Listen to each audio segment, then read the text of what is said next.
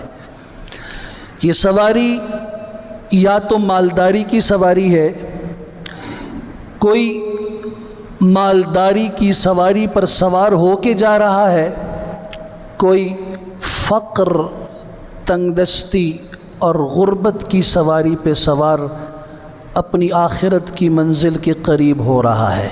سیدنا عبداللہ ابن عمر رضی اللہ تعالیٰ عنہما فرمایا کرتے تھے، الغنا والفقر ناقتان على ایہما ارکب فلا ابالی۔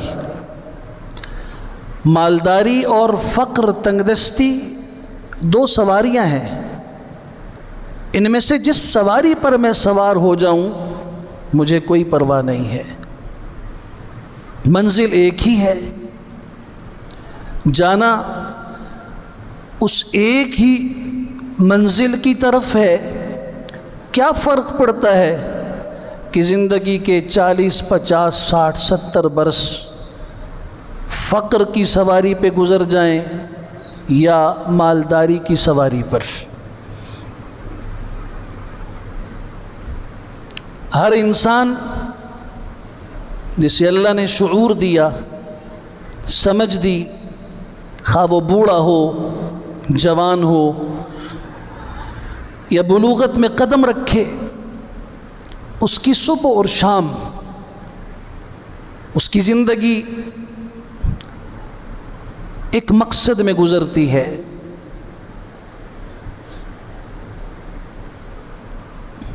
رزق کی تلاش میں انسان نکلتا ہے، صبح اندھیرے میں، شام کو اندھیرے میں واپس آتا ہے۔ کوئی شام کو نکلتا ہے، صبح اندھیرے میں واپس آتا ہے۔ کوئی اپنے ملک میں، کوئی بیرون ملک کا سفر کرتا ہے۔ اسلام نے رزق کے معاملے میں ایک نظریہ دیا، ایک سوچ دی اور سمجھایا۔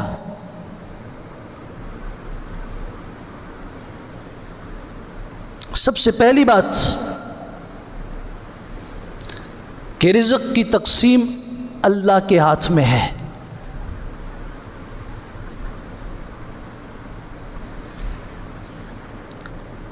وَإِن مِّن شَيْءٍ إِلَّا عِندَنَا خَزَائِنُهُ، ہر چیز کے خزانے ہمارے پاس ہیں۔ وَمَا نُنَزِّلُهُ إِلَّا بِقَدَرٍ مَّعْلُومٍ، اور ایک اندازے سے ہم انہیں زمین کی طرف اتارتے ہیں۔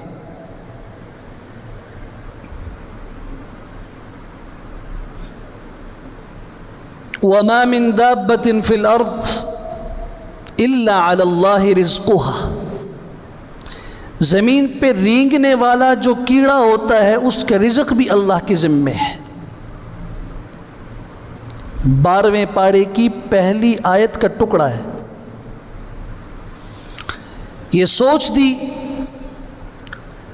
کہ مسلمان سمجھے رزق کے معاملات اور رزق کا آنا کہاں سے ہے۔ قل ان ربی یبسط الرزق لمن یشاء ویقدر، سورہ سبا 36 نمبر آیت۔ آپ کہہ دیجئے کہ میرا رب جس کے لیے چاہتا ہے رزق کے دروازے کھول دیتا ہے، جس کے لیے چاہتا ہے بند کر دیتا ہے۔ سورہ فاطر 3 آیت، یا ایھا الناس اذکروا نعمت اللہ علیکم، اے لوگو اللہ کی نعمتوں کو یاد کرو جو تمہارے اوپر کی گئیں۔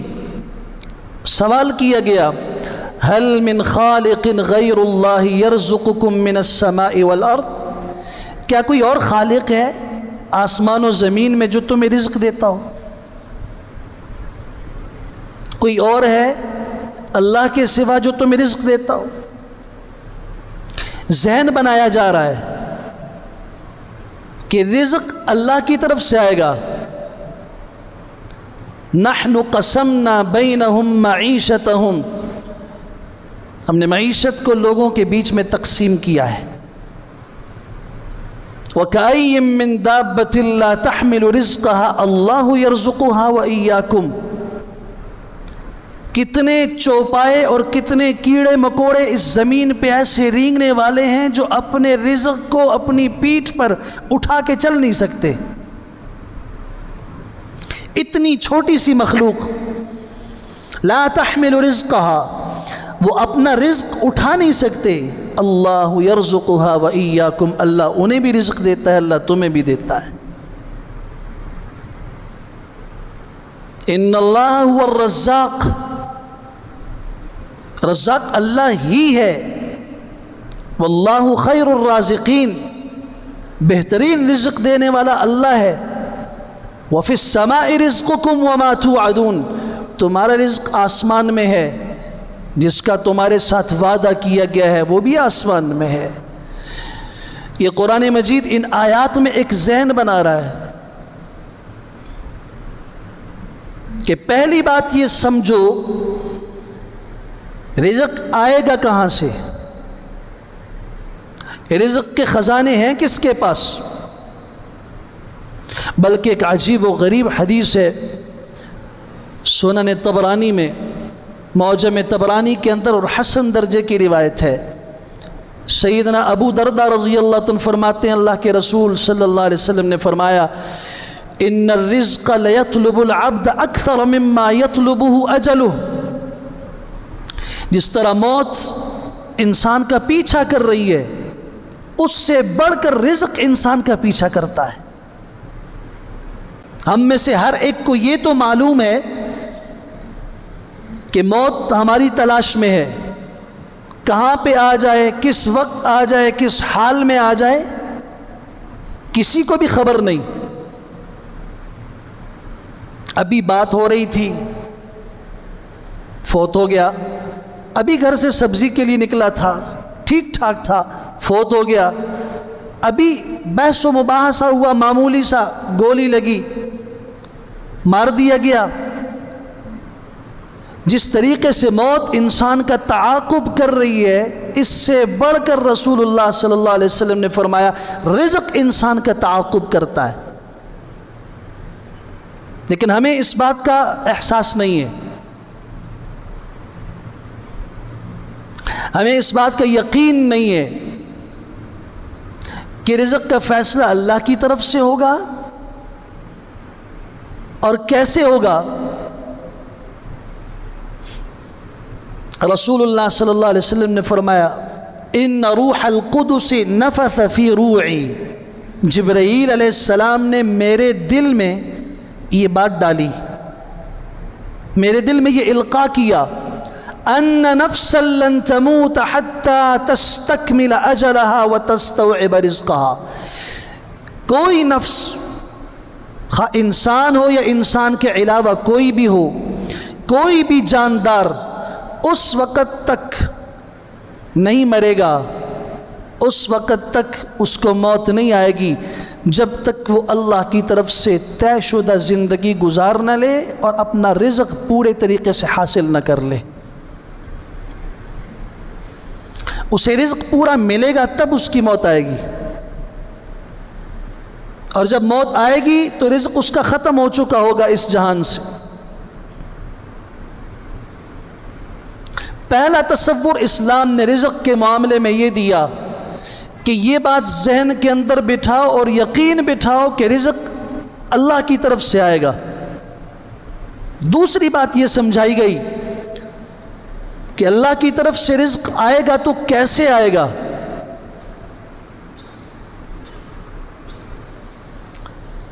ہمارے لوگ عام طور پہ یہ سمجھتے ہیں کہ جی ان آیات کا مقصد شاید یہ ہے کہ رزق کے معاملات اللہ نے طے کر دیے تو ہمیں محنت نہیں کرنی چاہیے، اب ہمیں ہاتھ بند کر کے، مٹھی بند کر کے بیٹھ جانا چاہیے، رزق آ جائے گا. یہ معاملہ نہیں ہے. پہلی بات یہ کہ رزق اللہ کی طرف سے آئے گا، اور دوسری بات کو ابھی میں نے بیان کیا ہی نہیں ہے کہ آئے گا کیسے. یہ بات طے شدہ ہے، صحیح بخاری کے اندر اور مسلم شریف میں، احادیث کی باقی کتب میں ہے، جس وقت ماں کے پیٹ میں نطفہ آتا ہے 40 دن کے بعد وہ جمے ہوئے خون کا لوتھڑا بنتا ہے، 40 دن کے بعد مزید اس کے اوپر جب گزریں چبائے ہوئے گوشت کی طرح ہوتا ہے، پھر 40 دن کے بعد اس میں روح پڑتی ہے۔ رسول اللہ صلی اللہ علیہ وسلم نے فرمایا جب یہ نطفہ ہوتا ہے، پھر علقہ بنتا ہے، پھر مضغہ بنتا ہے، اس کے بعد اس میں روح پڑتی ہے، فرشتے اللہ کے ہاں عرض کرتے ہیں یہ نطفہ ہے، علقہ ہے، مضغہ ہے، ابھی اس میں جان پڑی۔ اللہ فرماتے ہیں اکتب عملہ، ابھی یہ ماں کے پیٹ سے باہر نہیں آیا، ابھی یہ ماں کے پیٹ سے باہر دنیا میں نہیں منتقل ہوا، اکتب عملہ، اس کا عمل لکھ دو۔ اس لیے کہ اللہ کا علم وہ ہے جو ماضی، حال، مستقبل میں ایک جیسا ہے۔ ہم ماضی کو تو جانتے ہیں تھوڑا بہت، مستقبل کو نہیں جانتے ابھی 5 منٹ کے بعد کیا ہوگا۔ اللہ کے لیے مستقبل کا علم بھی ایسے ہے جیسے ماضی کا علم ہوتا ہے۔ اپنے علم کامل کے مطابق اللہ فرماتے ہیں اکتب عملہ، اس کا عمل لکھ دو، وَأَجَلَهْ، اس کی عمر لکھ دو، وَرِزْقَهْ، اس کا رزق لکھ دو، وَشَقِيٌّ أَمْ سَعِيدٌ، یہ بدبخت ہوگا یا نیک بخت ہوگا، یہ لکھ دو۔ یہ زندگی اپنی مرضی کے مطابق گزارے گا، اس کا نتیجہ اس کے عمل کے بعد اسے معلوم ہوگا، لیکن اللہ کو اس کی پیدائش سے پہلے اس کے اعمال کا علم ہے۔ یہ سب کل فی کتاب مبین، یہ کھلی کتاب کے اندر اللہ نے درج کر دیا۔ کیسے آئے گا رزق؟ وَلَوْ بَسَطَ اللَّهُ الرِّزْقَ لِعِبَادِهِ لَبَغَوْا فِي الْأَرْضِ۔ ہر انسان سوچتا ہے کہ اللہ تعالیٰ سب کو ایک جیسا رزق دے دیتے تو کیا کمی تھی اس کے خزانے میں؟ ہر شے کے خزانے اللہ کے پاس ہیں، دینے والا وہ ہے، فیصلہ وہ کرتا ہے، تو ان دونوں بھائیوں میں فرق اس نے کیوں رکھا؟ ایک کو ارب پتی بنا دیا اور دوسرے کو زکوٰۃ کا مستحق بنا دیا۔ ایک کو اتنا دیا کہ اس کو اپنے مال کا حساب نہیں، اور ایک کو اتنا نہیں دیا کہ وہ ایک وقت کا کھانا فراخی کے ساتھ کھا سکے۔ کیوں ایسا کر رہا ہے اللہ؟ عام طور پہ لوگوں کے ذہن میں یہ بات پیدا ہوتی ہے، جواب دیا گیا سورہ شورى کی آیت 27 میں، وَلَوْ بَسَطَ اللَّهُ الرِّزْقَ لِعِبَادِهِ لَبَغَوْا فِي الْأَرْضِ، اگر اللہ تعالیٰ رزق کو سارے بندوں پہ کشادہ کر دیتا، کھول دیتا، تو زمین میں یہ لوگ فساد برپا کر دیتے۔ یہ رب کی حکمت ہے، یہ امیر ہے، یہ غریب ہے، اسے اس کی ضرورت ہے، اسے اس کی ضرورت ہے۔ امیر ہو کر بھی یہ خود ڈرائیور نہیں بن سکتا، اسے ڈرائیور کی ضرورت ہوتی ہے، اسے چوکیدار کی ضرورت ہوتی ہے، اسے مالی کی ضرورت پڑتی ہے، اسے صفائی کرنے والے کی ضرورت پڑتی ہے۔ اس کی ضروریات کو جوڑ دیا لوگوں کے ساتھ، اور غریبوں کی ضروریات کو جوڑ دیا اس کے ساتھ۔ اگر سارے امیر ہو جائیں تو پھر کوئی کسی کا کام کرے گا؟ اپنا کام خود کرو۔ سارے غریب ہو جائیں، یہ اللہ کی حکمت ہے جس کی سمجھ ہمیں نہیں۔ وَلَوْ بَسَطَ اللَّهُ الرِّزْقَ، اگر اللہ تعالیٰ رزق کو کھول دیتے، لعبادہ، اپنے بندوں کے لیے، لبغوا فی الارض، یہ زمین میں فساد کھڑا کر دیتے۔ اس فساد کے خاتمے کے لیے اللہ نے ایسا نظام رکھا، نحن قسمنا بینہم معیشتہم، ہم نے معیشت کو تقسیم کر دیا، کس کو کہاں جوڑ دیا، کس کو کہاں جوڑ دیا، کس نے کیا کرنا ہے، کس نے کیا نہیں کرنا۔ پھر نتائج اللہ نے اپنے پاس رکھے، نتیجہ بندے کو نہیں دیا۔ ایسا ضروری نہیں ہے کہ ہر زمیندار ہل چلائے اور اس کی زمین کی فصل زیادہ ہی زیادہ ہو، ہر تاجر تجارت شروع کرے اور اسے فائدہ ہی فائدہ ہو، کبھی نقصان نہ ہو۔ ہر علم حاصل کرنے والے کو اعلیٰ درجے کا علم ہی حاصل ہو، سب ایک جیسے نہیں ہوتے. کلاس میں طلبہ کی 50-60 طلبہ کی جماعت ہوتی ہے، ان میں ذہنی ساخت کے اعتبار سے مختلف ہوتے ہیں، ان میں استعداد اور صلاحیت کے اعتبار سے مختلف ہوتے ہیں، سب کو ایک جیسے نہیں رکھا. رزق کی تقسیم ایک جیسے نہیں کی، اور نتیجہ انسان کے اوپر نہیں چھوڑا، نتیجے کو اپنے پاس چھوڑ دیا کہ جیسے میں چاہوں گا اس رزق میں برکت دے دوں گا تو تھوڑا سا مال کافی ہو جائے گا، کبھی چاہوں گا برکت کے خزانے اٹھا لوں گا تو کثرت کے ہوتے ہوئے بھی معاملات پورے نہیں ہوں گے، پریشانیاں بڑھ جائیں گی. جو رسول اکرم صلی اللہ علیہ وسلم نے جو دعائیں مانگی ہیں، اللہ فقر سے بھی پناہ مانگتا ہوں، اس امیری سے بھی پناہ مانگتا ہوں جو دل میں فساد پیدا کر دے.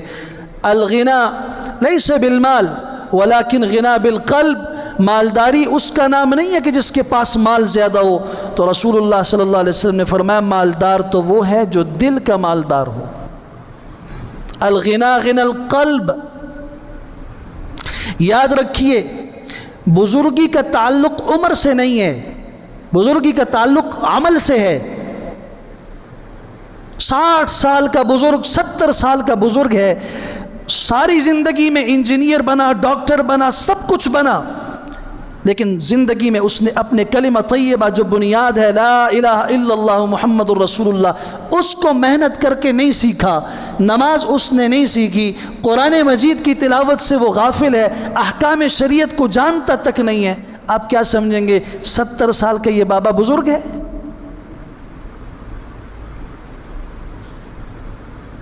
نہیں، وہ 5 سال کا معصوم بچہ جس کی زبان بھی ابھی کھلی اور صاف نہیں، اللہ کے قرآن کا حافظ ہے، نماز بہترین طریقے سے سیکھے ہوئے ہے، احکام شریعت کو اپنی عمر کے تقاضے کے مطابق جانتا ہے. اسلام کی نظر میں، شریعت کی نظر میں بزرگ یہ ہے. آپ اختلاف کریں گے، میں تفصیل میں نہیں جاؤں گا، بخاری شریف کی ایک حدیث کا حوالہ دوں گا.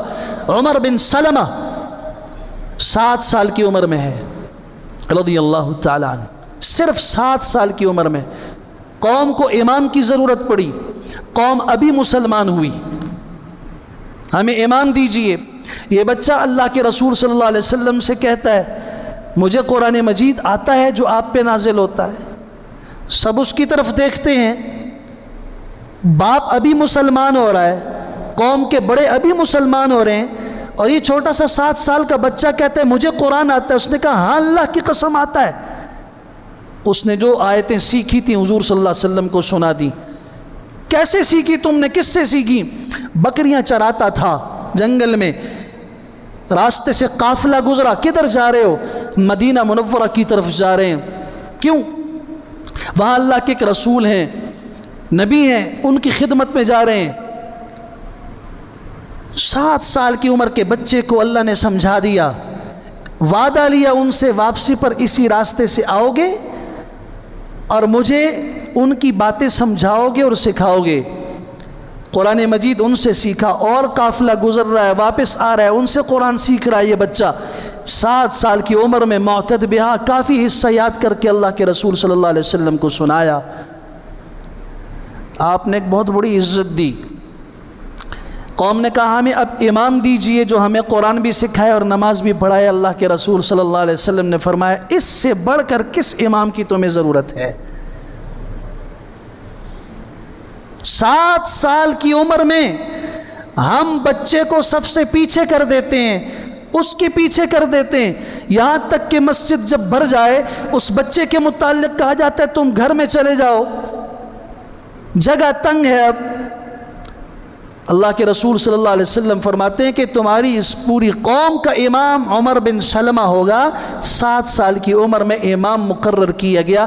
صحیح بخاری کے الفاظ ہیں، جب وہ پہلی نماز پڑھانے کے لیے مصلی پہ آئے تو لمبی قمیص عرب پہنتے ہیں، قمیص تھی اور نیچے ان کے پاس ازار نہیں تھا. سجدے میں گئے، شرمگاہ نظر آئی. عورتوں نے کہا اپنے امام کے لیے کم از کم پورے لباس کا اہتمام تو کر دو تاکہ اس کی سطر سجدے کی حالت میں نظر نہ آئے. قوم نے مل کر پیسے جمع کیے اور اس 7 سال کے امام کے لیے عمر بن سلمہ رضی اللہ تعالیٰ کے لیے لباس خریدا۔ عمر بن سلمہ کہتے ہیں مجھے بڑی خوشی ہوئی، پوری قوم نے مل کے مجھے بحیثیت امام جوڑا خرید کے دیا۔ بزرگی کا تعلق عمر سے نہیں ہے، بزرگی کا تعلق عمل سے ہے۔ مالداری کا تعلق مال سے نہیں ہے، مالداری کا تعلق دل سے ہے۔ ہاں میں مانتا ہوں کہ رسول اللہ صلی اللہ علیہ وسلم کے متعلق احادیث مبارکہ میں موجود ہے 7 دن تک گھر میں چولہا نہیں جلتا تھا۔ 3 دن کے بعد چوتھے دن کھانے کی تلاش میں اپنی بیٹی لخت جگر فاطمہ الزہرا کے گھر تشریف لے گئے۔ دروازے پہ دستک دی، دروازہ بیٹی نے کھولا۔ آپ علیہ السلام نے فرمایا بیٹی گھر میں کچھ کھانے کو ہے؟ تو وہ رو پڑی، آج چوتھا دن ہے، میں اور میرے بچوں کے لیے اور خاوند کے لیے گھر میں کھانا نہیں کہ ہم کھا سکیں۔ تو رسول اللہ صلی اللہ علیہ وسلم نے اپنی بچی کے سر پر دست شفقت رکھ کے سینے سے لگا کے فرمایا بیٹی 4 دن ہوئے اور تم رو رہی ہو، تمہارے باپ کے پیٹ میں 7 دن سے ایک لقمہ نہیں گیا۔ لیکن آپ میں سے کوئی جرت کر کے کہہ سکتا ہے کہ اللہ کے رسول صلی اللہ علیہ وسلم فقیر تھے؟ کہہ سکتا ہے کوئی؟ مال تو نہیں ہے۔ غزوہ خندق کے موقع پہ صحابہ کرام کے پیٹ پہ ایک پتھر تھا، کہ اللہ کے رسول صلی اللہ علیہ وسلم کے پیٹ پہ 2 پتھر نہیں تھے؟ اس کے باوجود آپ کہہ سکتے ہیں کہ فقیر تھے؟ کیوں نہیں کہہ سکتے؟ اس لیے کہ فقر کا تعلق مال سے نہیں ہے۔ اسلام کی نظر میں فقر کا تعلق اور فقیری کا تعلق اور تنگدستی کا تعلق دل سے ہے۔ جس کا دل کروڑوں میں ہوتے ہوئے اور اربوں میں ہوتے ہوئے بھی تنگ ہو، اسلام کہتے ہیں یہ فقیر ہے۔ اور جس کے پاس کچھ بھی نہ ہو اور دل میں فراخی اس قدر ہو کہ سارا دن خود بھی روزہ، سیدہ عائشہ صدیقہ رضی اللہ عنہ کا بھی روزہ، افطاری کے لیے کچھ گوشت آیا اور اس کو پکایا گیا، دروازے پہ دستک دے کے فقیر نے مانگا، سب کچھ اٹھا کے اس کو دے دیا۔ اسے کہا جاتا ہے کہ فقر نہیں تھا، دل میں وہ امیری تھی، وہ غنا تھا، وہ مالداری تھی جو کائنات کی کسی فرد کو میسر تک نہیں ہے۔ اللہ اکبر۔ عبداللہ ابن مسعود رضی اللہ عنہ فرماتے ہیں اللہ کے رسول صلی اللہ علیہ وسلم نے اللہ اکبر ایک عجیب بات فرمائی، اقتربت الساعہ، قیامت قریب آ رہی ہے، ولا يزداد الناس على الدنيا الا حرصا، اور لوگ دنیا کے معاملے میں اور لالچی ہوتے جا رہے ہیں، ان کی حرص اور بڑھتی جا رہی ہے۔ ولا يزدادون من اللہ الا بعدا، اور اللہ تعالیٰ سے اتنا ہی دور ہوتے جا رہے ہیں۔ قیامت قریب آ رہی ہے، لوگ دنیا کے معاملے میں اور لالچی بنتے جا رہے ہیں اور اللہ سے دور ہوتے جا رہے ہیں۔ سنن ترمذی کی روایت ہے، مستدرک حاکم کی روایت ہے، معجم طبرانی میں ہے، سنن کبریٰ بیہقی میں ہے۔ اللہ سے دور ہونے دنیا کے اندر گھستے چلے جا رہے ہیں۔ یا اللہ رزق آئے گا کیسے؟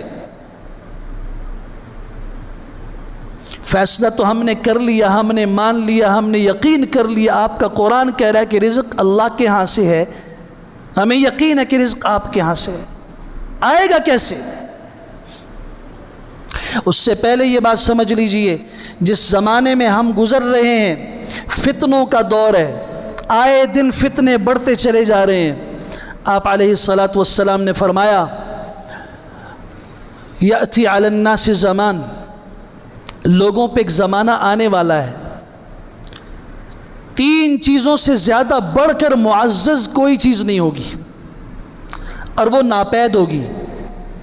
اس کو تلاش کرنے کے لیے آدمی نکلے گا، اسے ان تینوں میں سے کوئی چیز ملے گی نہیں، حالانکہ اس وقت تک کائنات کی تمام چیزوں میں سب سے قیمتی چیز ان 3 میں سے کوئی ایک چیز ہوگی۔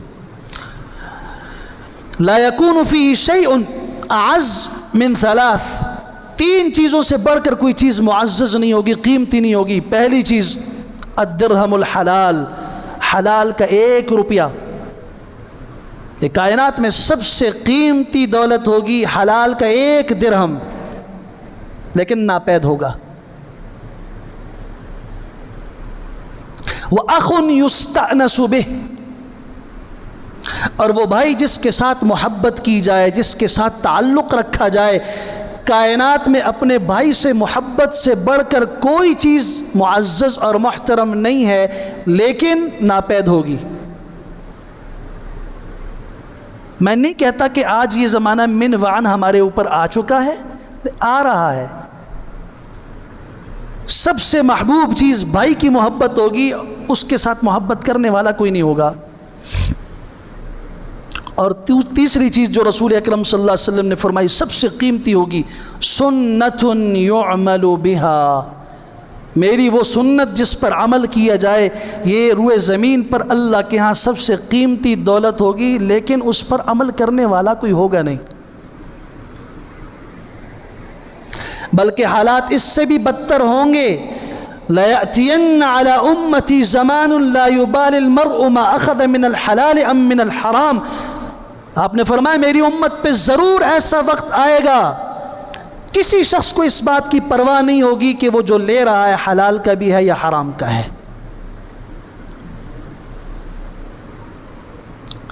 اس کے پاس جو آ رہا ہے حلال ہے یا حرام، اسے پرواہ نہیں ہوگی، آنا چاہیے اور زیادہ ہونا چاہیے۔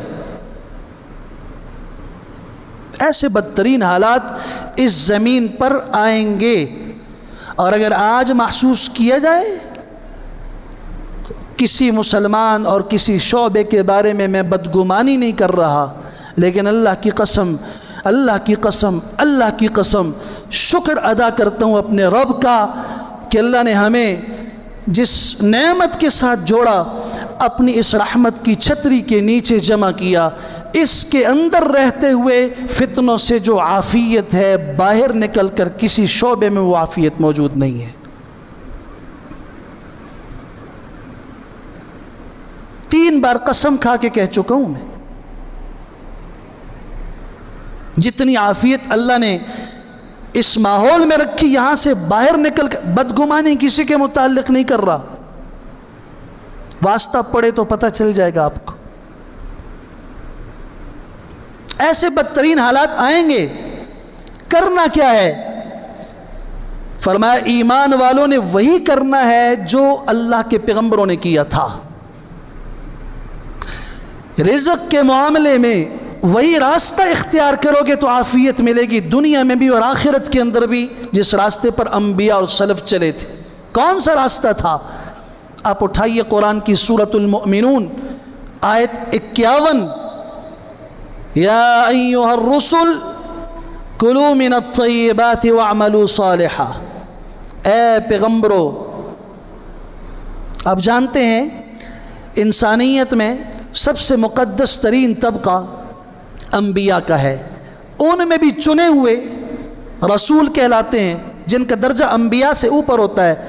اللہ نے ان پیغمبروں سے خطاب کیا، یا ایھا الرسل، اے پیغمبرو، اے رسولو، کلوا من الطیبات، پاکیزہ چیزیں کھاؤ، حلال کھاؤ، واعملوا صالحا، اور نیک عمل کرو۔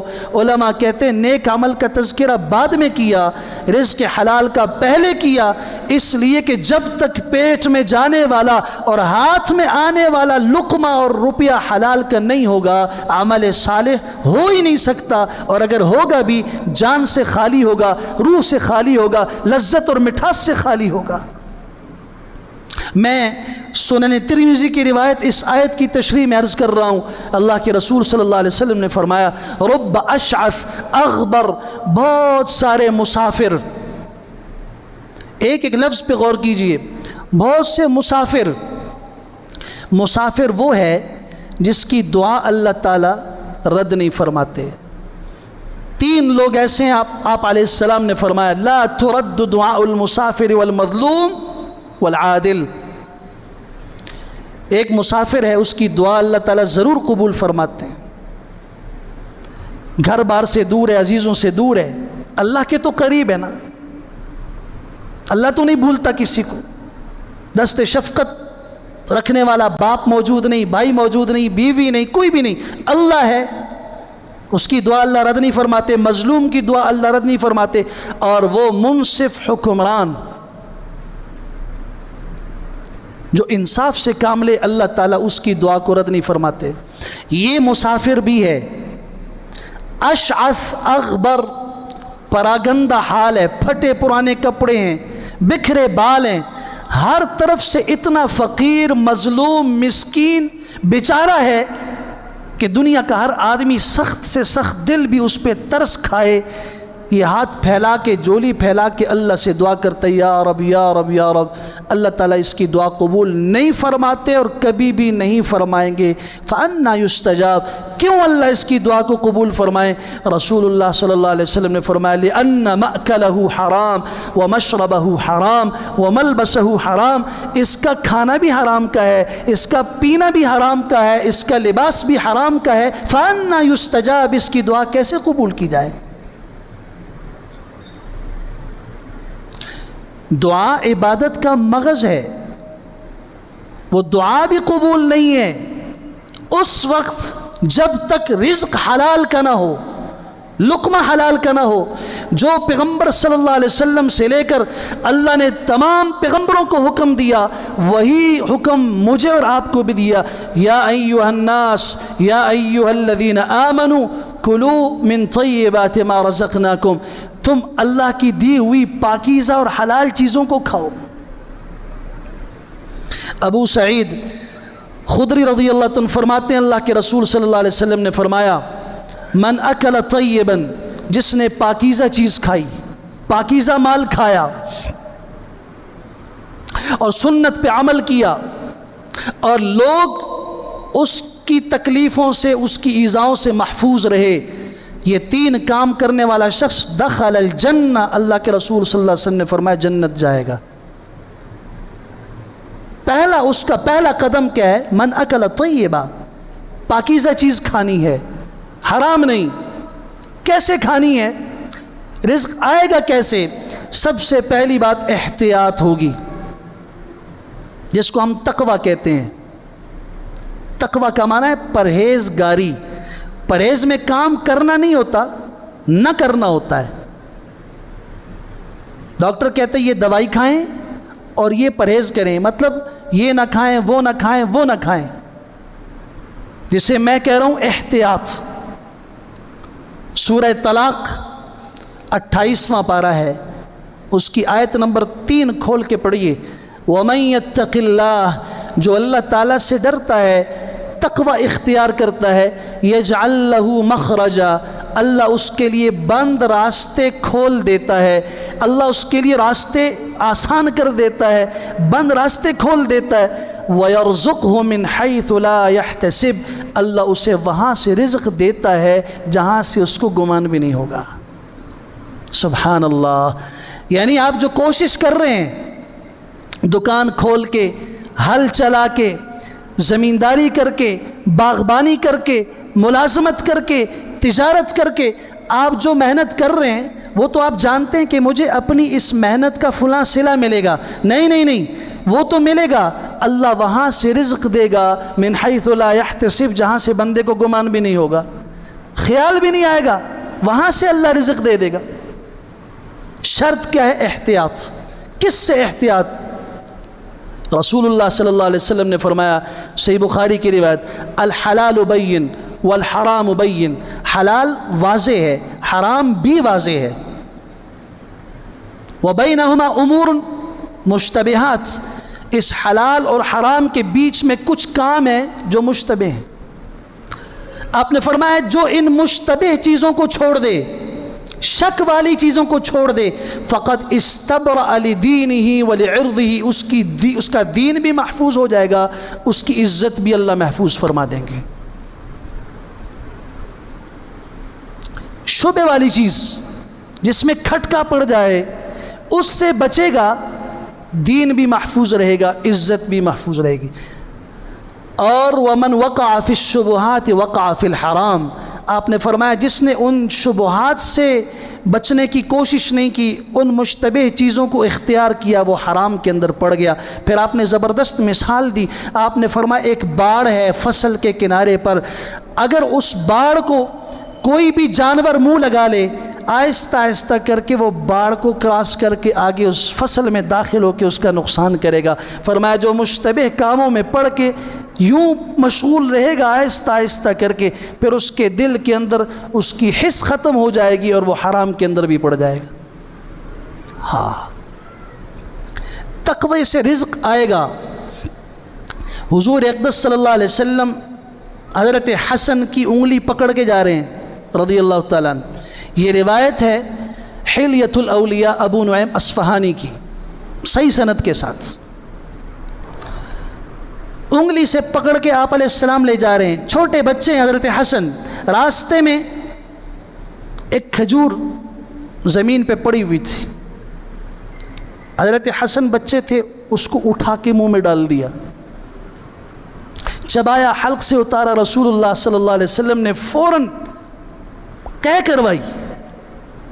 آپ نے فرمایا بیٹا وہ واپس کرو، اس کھجور کے ٹکڑے کو باہر نکالو، کیا تمہیں پتہ نہیں ہے کہ ہم اہل بیت ہیں، ہمارے لیے صدقہ اور ہمارے لیے زکوٰۃ حلال نہیں ہے؟ صحیح بخاری کی روایت میں بھی یہی الفاظ ہیں، مسلم شریف کے اندر بھی متفق علیہ روایت۔ اما علمت، تمہیں پتہ نہیں ہے، انا لا ناکل الصدقہ، ہم صدقہ نہیں کھاتے؟ ایک چھوٹے بچے کو تعلیم دی جا رہی ہے۔ ہم اپنے آپ سے پوچھیں، دل سے پوچھیں، بچہ ہے تو ٹھیک ہے، کون سا یہ مکلف ہے، معصومی تو ہے، اس کو تو سمجھ نہیں ہے، بڑے کو تو سمجھ ہے نا۔ سیدنا ابو بکر صدیق کئی دن سے فاقے میں، کھانا نہیں کھایا، بھوک نے تنگ کیا، اپنے غلام سے کہا کچھ کھانے کے لیے لے آؤ۔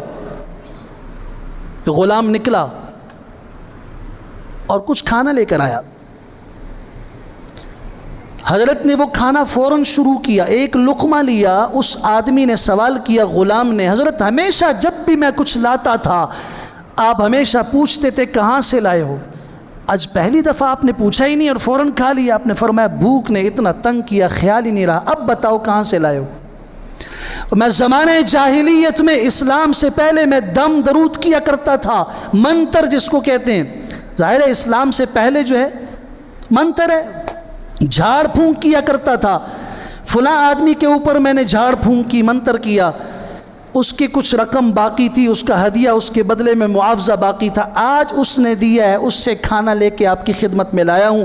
حضرت نے فوراً قے کرنا شروع کیا، کئی دن سے معدہ خالی، پیٹ خالی، قے نہیں ہو رہی۔ فرمایا پانی لے کر آؤ، ایک گھونٹ پانی پی رہے ہیں، انگلی داخل کر کے اس کو نکالنے کی کوشش کر رہے ہیں، برتن پورا پانی پیا، اور اس کے بعد جب وہ لقمہ نکلا، کسی نے کہا حضرت اتنی مشقت میں اپنے آپ کو ڈالنے کی کیا ضرورت تھی، پتہ نہیں تھا آپ کو، خبر نہیں تھی، آپ نے ایسا کر لیا۔ فرمایا مجھے اللہ کی قسم، یہ تو پانی پی کے ایک لقمہ نکال رہا ہوں، اگر ابو بکر کی جان چلی جاتی اس ایک لقمے کے نکالنے کے لیے، میں جان بھی دے دیتا، لقمہ اپنے پیٹ میں نہ چھوڑتا۔ وَمَن يَتَّقِ اللَّهَ يَجْعَل لَّهُ مَخْرَجًا، من اکل طیبا، جس نے پاکیزہ مال کھایا اس کے لیے جنت ہے۔ میں اپنے دل سے پوچھوں، یہ تقوی میرے دل میں موجود ہے؟ سیدنا عمر رضی اللہ تعالیٰ عنہ، موطا امام مالک میں امام مالک رحمہ اللہ نے روایت نقل کی ہے، حضرت کو غلام نے دودھ پیش کیا، ایک گھونٹ پیا، فوراً پوچھا کہاں سے لائے؟ فلاں جگہ پہ سرکاری اونٹ چر رہے تھے، ایک اونٹنی کا دودھ نکالا، قے کرنا شروع کر دیا، ظالم، سرکاری اونٹ میرے لیے حلال تو نہیں ہے، وہ تو مسلمانوں کے لیے وقف ہے، مسلمانوں کے ہیں، بیت المال کا حصہ ہیں۔ جب تک اس کا قے نہیں کی اس وقت تک حضرت چین سے نہیں بیٹھے۔ آج جن لوگوں کا تذکرہ دنیا میں مشہور ہے، صرف علم کی بنیاد پہ نہیں، اس علم کے پیچھے ایک تقوی ہے۔ امام ابو حنیفہ رحمہ اللہ جہاں فقیہ تھے، جہاں امام تھے، جہاں مجتہد تھے، جہاں ہزاروں لوگوں کو سبق درس دینے والے تھے، وہیں پر تاجر بھی تھے۔ ایک تھان ان کے ہاں خراب پڑا ہوا تھا، اس تھان کے متعلق اپنے شریک سے کہا، جو پارٹنر تھا، اس کو کہا اس کا خیال رکھنا، اس میں عیب ہے، اگر کوئی لینا چاہے تو عیب بھی بتانا اور 70 درہم میں بیچ دینا۔ اس کو پتہ نہیں چلا، کوئی بندہ آیا اس نے 100 کا بیچ دیا۔ امام صاحب رحمہ اللہ عصر کے وقت تشریف لائے، ان سے پوچھا، وہ تھان نظر نہیں آ رہا، حضرت وہ تو مجھے یاد ہی نہیں رہا، انا للہ و انا الیہ راجعون، تم نے عیب بتایا تھا؟ کہا نہیں بتایا، بیچ دیا، 70 میں نہیں 100 میں بیچا۔ 30 درہم تم نے زائد لیے، 30 درہم زائد لیے۔ کون تھا؟ حضرت کوئی مسافر تھا، گھوڑے پر سوار آیا، فرمایا گھوڑا لو، اس کو تلاش کرو۔ یہ اس کی تلاش میں نکلا، شام تک اس کی تلاش میں نکلا، شام ڈھل گئی، سورج ڈھل گیا، یہ واپس آئے اور کہنے لگے مجھے وہ بندہ نہیں ملا۔ آپ نے فرمایا وہ 30 درہم رکھے کہاں پر؟ حضرت وہ تو میں اجتماعی پیسوں میں رکھتا ہوں۔ ان کو کھول دیا گیا، 30,000 سے زائد درہم اس دن کی کمائی میں نکلے، 30,000 سے زائد۔ آپ نے فرمایا اٹھاؤ اور سب فقراء کے اوپر تقسیم کر دو، 1 درہم اس گلے میں واپس نہیں پڑنا چاہیے۔ وَمَن يَتَّقِ اللَّهَ يَجْعَلْ لَهُ مَخْرَجًا، اللہ ہمیں ایسا تقوی نصیب فرمائے۔ آج ہم نام لیتے ہیں امام احمد بن حنبل کا رحمہ اللہ۔ اللہ کی قسم میں اس لیے تذکرہ کر رہا ہوں کہ ہم ایسے لوگوں کے پیچھے نہیں چل رہے جو لوگ مجہول ہوں، جن کی سیرت کا ہمیں پتہ نہ ہو، جن کی زندگی کا ہمیں علم نہ ہو۔ یہ ایسے لوگ تھے جنہوں نے علم اور تقوی کی مثالیں قائم کی ہیں، آپ سوچ نہیں سکتے۔ امام احمد بن حنبل رحمہ اللہ نے اپنی خادمہ سے کہا یہ آٹا گوندو اور اپنے تندور سے روٹی بنا کے لے آؤ۔ تندور بجھ چکا تھا۔ وہ امام احمد بن حنبل کے بیٹے کے گھر میں چلی گئیں کہ آپ کے ابا جی کے ہاں سے یہ آٹا آیا ہے، ہمارے گھر کا تندور بجھ چکا تھا، اپنے تندور سے یہ روٹی پکوا دیجیے۔ روٹی بنا لی گئی بیٹے کے گھر سے۔ بیٹا عام آدمی نہیں ہے، وہ بھی صاحب علم ہے۔ یہ روٹی لائی گئی، امام صاحب رحمہ اللہ نے بسم اللہ کی اور پوچھا، تندور جل رہا تھا؟ کہا کہ نہیں، ہمارا تندور بجھ چکا تھا، یہ آپ کے بیٹے عبداللہ کے گھر سے بنوا کے لائی ہوں۔ حضرت نے فرمایا نہیں، میں عبداللہ کے گھر کا کھانا نہیں کھاتا۔ کیوں؟ اس لیے کہ وہ بیت المال سے وظیفہ لیتا ہے، میرا تقوی اس بات کی اجازت نہیں دیتا کہ میں بیت المال کے وظیفے سے کچھ کھاؤں۔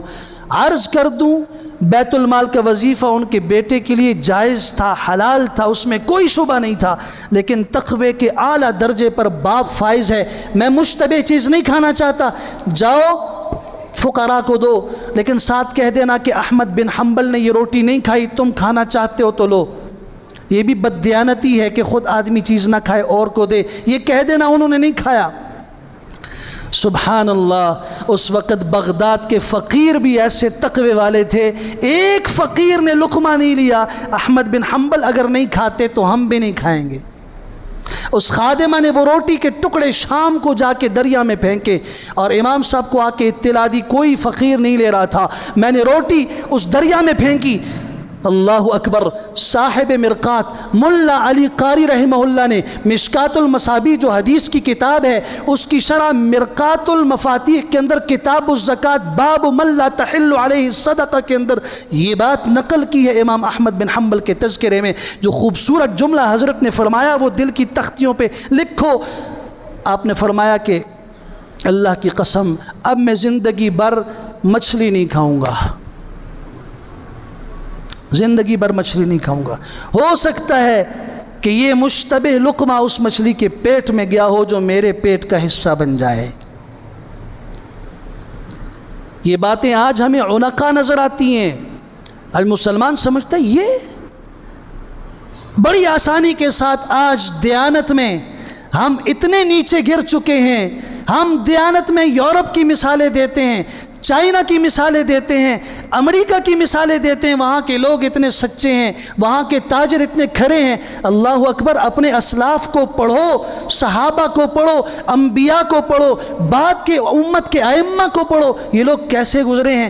چونکہ ہمارے اندر اجتماعی خرابی ایسے پیدا ہوئی، ہم نے حلال و حرام کی تمیز چھوڑ دی، ہم نے حلال و حرام میں فرق چھوڑ دیا، نتیجہ یہ سمجھا آج ہمارے سامنے جو اقوام ہیں، ہم سمجھتے بھی ہیں ترقی کا راز یہ ہے سچ بولا جائے، ترقی کا راز یہ ہے دیانت اپنائی جائے، ترقی کا راز یہ ہے دھوکہ نہ دیا جائے، ترقی کا راز یہ ہے کسی کے ساتھ کوئی غداری نہ کی جائے، لیکن ہم خود ان کاموں کو اختیار کرنے کے لیے تیار نہیں ہیں۔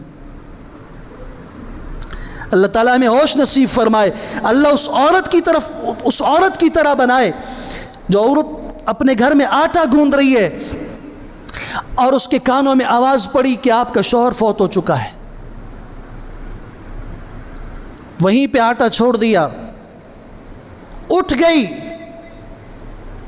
اس وجہ سے نہیں کہ اس نے واویلا کرنا تھا، اس وجہ سے نہیں کہ اس کا شوہر فوت ہو گیا، اس نے اپنی اولاد کو بھی منع کیا خبردار اس آٹے کو اب ہاتھ نہیں لگانا، شوہر فوت ہوا یہ اس کا مال تھا، اس کے فوت ہوتے ہی یہ وراثت میں اب مشترکہ مال بن چکا ہے، یہ تمام ورثاء کا حق بن چکا ہے، اب صرف ہمارا نہیں رہا۔ بڑی آسانی کے ساتھ جنازوں پہ کھڑے ہو کے مولوی صاحب سے اعلان کرواتے ہو اور خود بھی کہتے ہو کسی کا لین دین ہو، بیٹا کہتا ہے ہم دینے کے لیے تیار ہیں، وہاں کسی کو ہمت نہیں ہوئی۔ تم نے اگر یہ لین دین صاف کرنا ہے مجھے پہلے اس بات کا حساب دو، اپنی بہنوں کو حصہ دیا ہے وراثت میں سے؟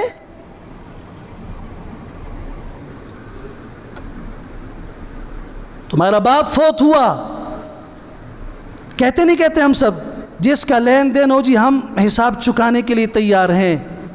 ایک دفعہ آپ نے زندگی میں اعلان سنا ہے؟ لین دین کس کو کہتے ہو؟ پہلے گھر سے شروع کرو، اپنی بہنوں کو حصہ دو۔ ابھی آپ کا باپ فوت ہوا ہے، اس باپ کا جو لین دین تم کر رہے ہو تو یہی نیت کرو ہم اپنی بہنوں کو ان کا حصہ دیں گے جو شریعت میں اللہ نے مقرر کیا ہے، باپ نے نہیں مقرر کیا۔ پھر ہم کہتے ہیں کہ حلال اور یہ حلال و حرام کی تمیز نہیں ہے۔